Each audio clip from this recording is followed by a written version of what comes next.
चूरू जिले के अंदर भारतीय जनता पार्टी के परिवार की अगुवाई करने वाले हमारे जिला अध्यक्ष पंडित धर्मवीर जी, राजस्थान की विधानसभा के मेरे साथी भाई अवनेश जी, श्रद्धेय राजकुमार जी, खेमाराम जी, भाई हरलाल जी, भाई बसंत जी, वासुदेव जी, श्रद्धेय ओम जी, युवा मोर्चा के प्रदेश महामंत्री जो हनुमानगढ़ से पधारे हैं और इस पूरे कार्यक्रम के सूत्रधार, संयोजक और जिनके प्यार भरे आमंत्रण पर आप आए हैं, ऐसे हमारे युवा मोर्चा के जिला अध्यक्ष भाई गोपाल जी, भाई राकेश जांगीर जी और यहाँ उपस्थित इस भारतीय जनता पार्टी के हरावल दस्ते के मजबूत सेनानी युवा मोर्चा के भाइयों और बहनों, मैं सबसे पहले तो धन्यवाद देना चाहूंगा गोपाल जी आपको और आपकी टीम को। एक तंद्रा को तोड़ने का काम आपने किया है।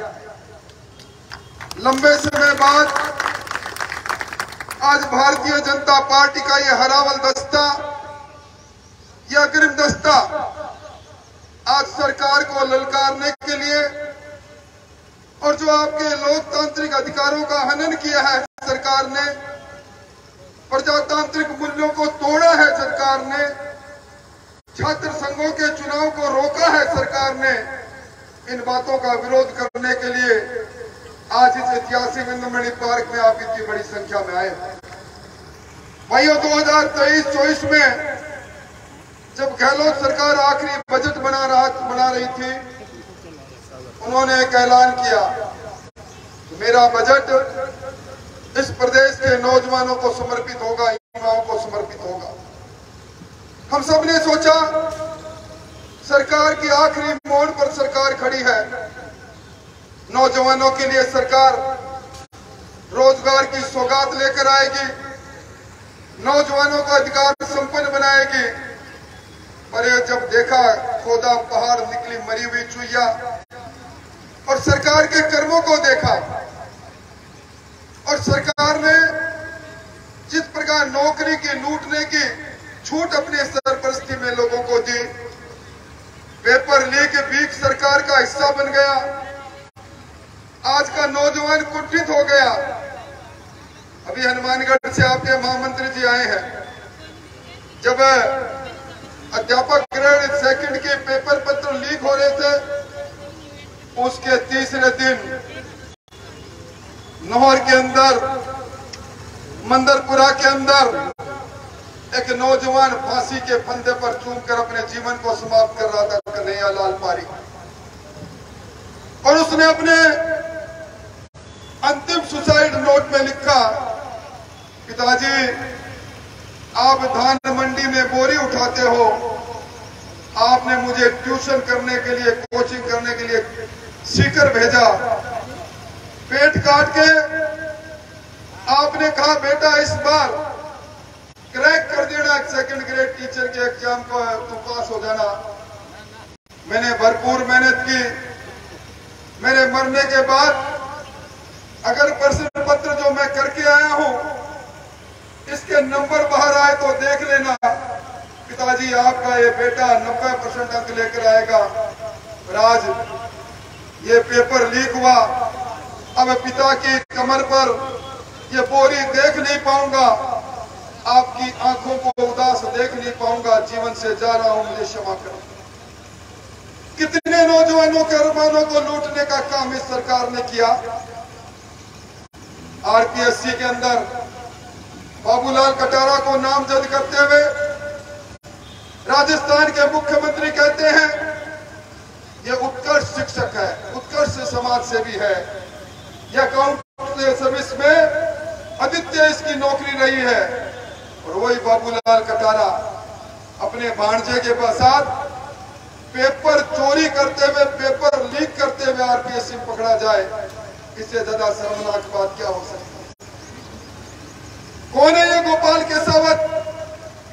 18.5 लाख रुपए लेता है और कहता है आरपीएससी की मेंबर मंजू शर्मा और हमारे पूर्व मुख्य सचिव जी की पत्नी, उसके साथ आपको मैं चाय पर पिलाता हूं, 18.5 लाख रुपए पहली किस्त में दे दो, नौकरी पक्की है, ट्रांसफर कराना हो तो ट्रांसफर पक्का है। अभी मुख्यमंत्री जी के निवास पर जा रहा और उसी दिन जाकर प्रदेश कांग्रेस कमेटी में चरखा काटता है, चांदी का चरखा सोने के तारों को गिनता है। ऐसे भ्रष्ट लोगों कौन है वो लोग जिन्होंने रीट की परीक्षा में राजीव गांधी स्टडी सर्किल के अगुवाई के अंदर इन प्रश्न पत्रों को लूटने का काम किया? क्या कारण है? हमारे पड़ोस में लक्ष्मणगढ़ में एक ही परिवार में, डोटासरा जी के परिवार में एक ही परीक्षा के अंदर 4 आरएस पैदा हो जाते हैं। कौन से आटे का चक्का खाया में अनाज खाया उन्होंने, अचानक कुशागिरबुद्धि हो गई। आज का नौजवान कुंठित है, परेशान है, हैरान है। आज 67 लाख नौजवान आज एम्प्लॉयमेंट एक्सचेंज में अपना नाम दर्ज करा रखा है। 23 लाख नौजवान ग्रेजुएट है। सीएमआई की ताजा आंकड़ा ये कहते हैं राजस्थान में 28.3% की बेरोजगारी दर इस पूरे देश में दूसरे नंबर पर। आपको याद होगा एक बार इसी प्रकार की सरकारें चली थी, इंदिरा गांधी के मन में गुमान था मुझे कोई चुनौती नहीं दे सकता। बिहार के विश्वविद्यालय में बाबू जयप्रकाश नारायण की अगुवाई में छात्र आंदोलन खड़ा हुआ। उस सरकार को खा गया और आंदोलन आपातकाल लगाना पड़ा। आज ये नौजवान जब इस सरकार से सवाल करेगा, हमारे से 400 करोड़ रुपए आपने 16 पेपर की फीस के रूप में लिए, हम 1 करोड़ 47 लाख अभ्यर्थी उसमें बैठे, आपने पैसा लिया परीक्षा करवाने का, पेपर लीक क्यों है? ये एंटी चीटिंग एक्ट हमने बनाया, विधानसभा में बनाया और उसके बाद भी पेपर लीक क्यों है? क्या कारण है? ये जो लोग हैं जिन्होंने पेपर लीक किया, उनकी पैरवाई के लिए भूपेंद्र ढाका की पैरवाई के लिए खुर्शीद अहमद दिल्ली से चल कर आते हैं। क्या है ये माजरा? कौन है ये भूपेंद्र सारण तो सोशल मीडिया पर मंत्रियों की फेसबुक चलाता है, जिसकी सरपरस्ती के अंदर आज इन नौजवानों के साथ अन्याय हो रहा है। एनएसयूआई पिछले विश्वविद्यालय के चुनाव में 10 जगह हारी। इस बार की हार सुनिश्चित थी क्योंकि बेरोजगारी भत्ता के नाम पर नौजवान ठगा गया था। नौजवान को कहा तो यह था 10+2 कर लेना, नौकरी जब तक नहीं लगेगी 35 रुपये आपको वजीफा मिलेगा। उस समय 27 लाख नौजवान थे जिन्हें बेरोजगारी भत्ता मिलना चाहिए था। सरकार ने अलग अलग शर्त लगाकर उनको 2 लाख में समेट कर छोड़ दिया। इसलिए भाइयों, इस सरकार को चुनौती देने का समय है। सरकार अंतिम सीढ़ी पर खड़ी है। अगली बार 1 महीने बाद जब सितंबर की 16, 17, 20 तारीख होगी, यहां आदर्श आचार संहिता मिल जाएगी, सरकार का कार्यकाल समाप्त हो जाएगा। इस सरकार ने राजीव गांधी युवा वॉलंटियर्स के नाम पर, महात्मा गांधी युवा वॉलंटियर्स के नाम पर कुछ नौजवानों को खरीदने का काम किया। किसी को 14,000, किसी को 17,000, और ये कहा है हमारी सरकार की योजनाओं को आगे बढ़ाओ। भाइयों, महंगाई राहत की बात अभी मुझसे पहले चली। आज के अखबारों ने लिखा है राजस्थान के अंदर सर्वाधिक महंगाई इस पूरे वित्त वर्ष के अंदर देश में रही। 9.47% महंगाई की दर रही। आज ये सरकार 5 साल की सरकार है या 5 महीने की सरकार, सरकार को भी स्मार्टफोन देने की बात याद आई। अभी मुझसे मेरे निवास पर एक बहन मिली, टेलीफोन लेकर आई थी, सैमसंग का टेलीफोन दिखा रही थी और मुझे कह रही थी अपनी भाषा में, भाई जी टेलीफोन को बटन दाबता है, कह लो जी की तस्वीर जरूर आवे और टेलीफोन को बोले ही बनी।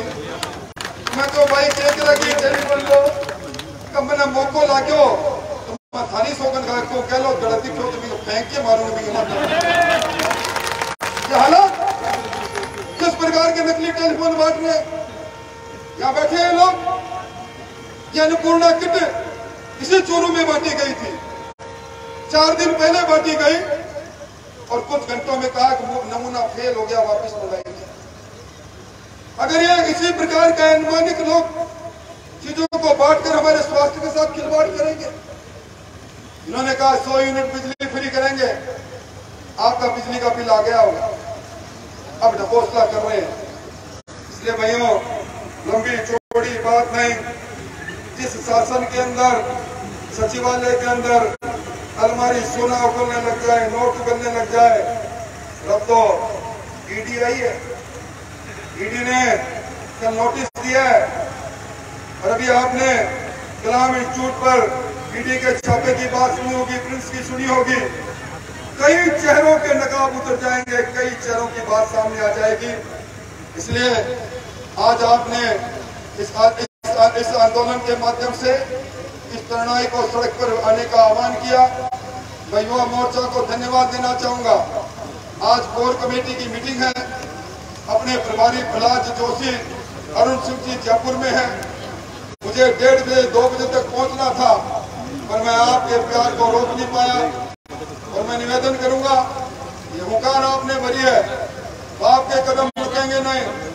4-4 की लाइन में जिला कलेक्टर तक आगे आपके झंडे लिए हुए आपके नेता और पीछे आप सब लोग वहां जाकर विरोध प्रकट करने के लिए पुतला दहन करना या ज्ञापन देना, ये आपका काम है।